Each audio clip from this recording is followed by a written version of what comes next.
구독자 여러분 안녕하세요. 암호화폐 시장의 일정을 전해주는 유튜버 레이워크입니다. 매일 영상을 통해서 전달드리지 못하는 소식들에 대해서는 텔레그램 방에서 공유를 해드리고 있습니다. 텔레그램 방 참여 방법은 영상 본문에 링크가 있으니 클릭하셔서 꼭 참여하시기를 바라겠습니다. 그럼 오늘 영상 바로 시작합니다. 처음으로 소개해드릴 내용은 세계 최대 자산운용사 블랙록이 또다시 암호화폐 시장을 흔들고 있다는 내용입니다. 그 이유는 바로 리플과 솔라나 두 개의 주요 알트코인을 ETF 상품으로 검토 중이다라는 보도가 나왔기 때문입니다. 암호화폐 분석 플랫폼 X3의 창립자 앤드류 페라시는 블랙록 내부 소식통으로부터 들은 내용을 바탕으로 리플과 솔라나 ETF 출시가 내부적으로 논의되고 있다라고 밝혔습니다. 그는 비록 첫 번째 ETF는 아닐 수 있지만 고객에게 더 많은 선택지를 제공할 것이다라는 게 블랙록의 입장이라고 전하면서 어떤 경우든 두 자산은 암호화폐 투자 포트폴리오에 반드시 포함될 것이다라고 주장했습니다. 페리시는 이 발언을 통해 2025년이 알트코인 ETF 시장의 주축이 될 수 있다는 점을 강하게 시사했습니다. 페리시의 발언이 주목받는 이유 중에 하나는 그는 과거에도 정확한 예측을 한 이력이 있기 때문입니다. 지난 3월 그는 SEC와 리플 간의 법적 분쟁이 조만간 마무리될 것이다라고 예고했고 실제로 이틀 뒤에 리플 CEO인 브래드 갈링하우스가 SEC 항소 철회를 공식적으로 발표했습니다. 또한 리플에 부과된 벌금이 1억 2,500만 달러에서 5천만 달러로 대폭 감경되며 리플의 제도권 복귀 가능성을 강화하는 계기가 되었습니다. 작년까지만 해도 블랙록의 알트코인 ETF 출시에 대한 공식 입장은 다소 보수적이었습니다. CIO인 사미라 코엔과 ETF 책임자 제이 제이콥스는 비트코인과 이더리움을 제외한 알트코인 ETF는 고려하고 있지 않다라고 밝혔습니다. 하지만 최근 들어 내부적으로 입장이 변화되고 있다라는 보도가 이어지고 있습니다. 이러한 확장은 블랙록 입장에서 경쟁사들이 알트코인 ETF 시장을 선점하는 것을 견제하기 위한 전략이 될 수 있으며 동시에 암호화폐 포트폴리오 다변화를 원하는 기관 투자자들의 요구를 반영하는 움직임이기도 합니다. 2025년 ETF 전략에서 블랙록은 암호화폐 자산군을 본격적으로 확장할 수 있다는 관측이 힘을 얻고 있는 이유가 될 수 있습니다. ETF가 출시되면 리플과 솔라나는 큰 상승의 전환점을 맞이할 수 있을 것이다라고 예상해 볼 수 있겠습니다. 다음으로 알아볼 소식은 이더리움입니다. 이더리움은 25년 1분기 46%가 폭락하며 충격적인 성적을 보여주고 있지만 그 안에서 의미 있는 움직임들도 함께 포착이 되고 있습니다. 고래 투자자들의 저가 매수 전략이 이어졌기 때문인데 관련된 내용 함께 살펴보겠습니다. 이더리움은 25년 시작 당시만 하더라도 3,300달러로 시작을 했지만 4월 초에는 1,800달러까지 하락하며 46%의 폭락을 기록했고 이는 최근 몇 년 중 가장 최악의 분기 실적으로 기록이 되었습니다. 이더리움의 가격이 하락한 가장 큰 이유는 덴쿤 하드포크로 인해 거래 수수료가 급감했기 때문으로 시장은 분석하고 있습니다. 그로 인해서 레이어2 네트워크들이 메인넷을 빠르게 대체하며 이더리움의 활동량이 크게 감소되었고 이더리움의 소각량이 낮아지며 디플레이션 메커니즘이 약화되고 있습니다. 소각량이 줄어들며 시장은 이더리움의 인플레이션 속도가 비트코인을 앞지를 수 있을 것이다라고 경고했고 알트 대장으로서의 역할에 입지를 잃어가고 있다라는 분석들이 나오고 있습니다. 하지만 블록체인 분석 업체인 인투더블록에 따르면 이더리움이 1,800달러 아래로 급감하던 시점에 고래들은 13만 개의 이더리움을 추가적으로 매수했다라고 전했습니다. 이는 전형적인 바이 더 딥 전략, 즉 다시 말해 저가 매수 전략을 펼치고 있는 것이다라고 인투더블록은 보도하고 있습니다. 고래들이 저가 매수를 했다라는 점은 단순한 반등이 아닌 중장기 상승 시그널로 해석될 수 있기에 이더리움의 상승에 대한 기대감이 스물스물 나오고 있는 상태입니다. 고래들이 매수한 이유를 꼽아보자면 5월 예정된 팩트라 하드포크를 생각해 볼 수 있습니다. 팩트라 하드포크는 네트워크의 효율성과 확장성을 개선하는 것을 핵심으로 하는 하드포크입니다.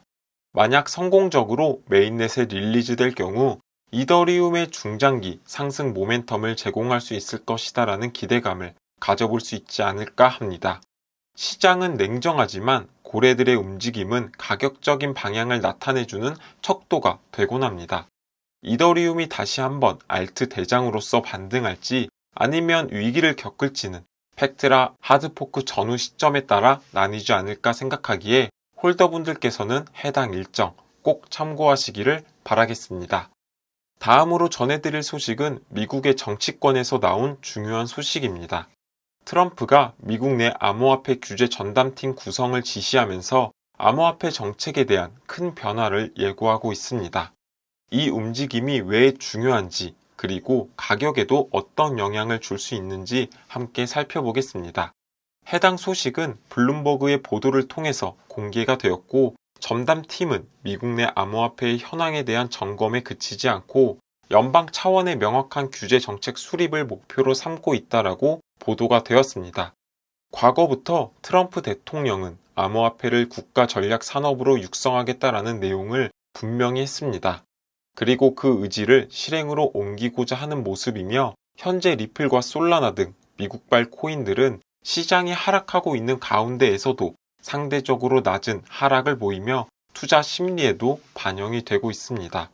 하지만 이 같은 소식이 단기적인 움직임으로 반영되기는 어렵다라는 생각을 하고 있습니다.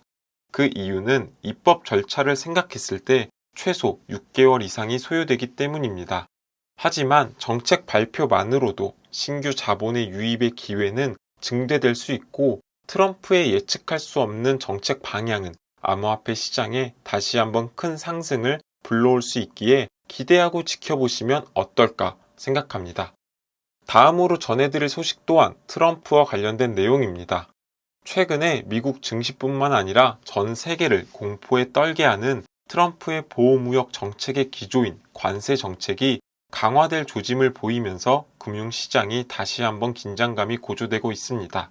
그 과정에서 비트와이즈의 제프 박 애널리스트는 이러한 세계 경제의 불확실성이 자극이 되면서 장기적으로는 비트코인의 수요는 증가되고 가격 상승을 유발할 수 있을 것이다라고 분석했습니다.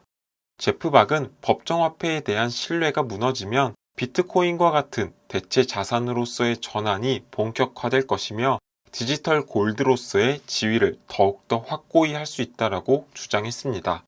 그리고 이러한 분석에 대해 브릿지워터의 창업자인 레이 달리오 역시 비트코인의 상승에 힘을 실어주는 발언들을 하고 있습니다.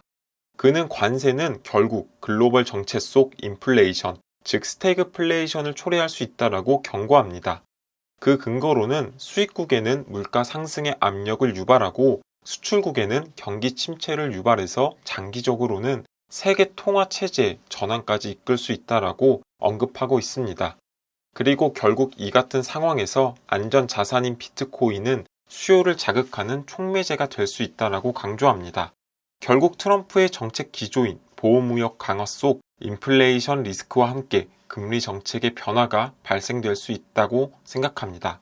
이런 점들이 단순 정치 이슈를 넘어 비트코인 시장에도 큰 영향을 미칠 수 있다는 점을 이해하신다면 투자에 대한 확신을 얻을 수 있을 것이다라고 생각합니다. 그리고 실제 트럼프의 관세 발표로 인해서 뉴욕 증시는 10% 이상 하락한 가운데 비트코인은 상승세를 기록하며 안전 자산으로의 가능성을 다시 한번 입증하고 있습니다. S&P 500과 나스닥은 물론 대형 기술주는 두 자릿수의 낙폭을 기록하고 있고 약 3조 2천억 달러, 하나로 4,672조가 증발하는 모습을 보였습니다. 하지만 같은 기간 비트코인은 오히려 2%가 상승했고 전체 시가총액도 7조 8천억 원이 증가되는 모습을 보였습니다. 이를 두고 비트와이즈의 리서치 책임자인 라이언 라스무센은 트위터를 통해서 금마저 3%가 하락한 가운데 비트코인만이 홀로 상승 중이다라며 금과의 상관관계마저도 벗어나고 있다라고 언급합니다. 또한 매크로스코프도 비트코인이 금과 리스크 자산의 흐름과 완전히 분리되기 시작했고 이를 디커플링의 시작이다라고 진단하기도 했습니다. 과거에는 금이 먼저 오르고 비트코인이 이어서 움직였지만 이번에는 반대로 비트코인이 시장을 주도하고 있다라고 분석하고 있습니다. 이러한 흐름에 힘입어 비트코인이 10만 달러를 다시 한번 돌파할 수 있을 것이다라는 기대감도 형성되고 있는 상황입니다. 전통 자산과의 디커플링, 유동성의 확대, 시장의 불안감 속 자산의 이동 현상 등이 앞으로 시장에서 비트코인의 가격에 중요한 변화로 자리 잡을 수 있기 때문에 주의 깊게 보신다면 좋을 것 같습니다.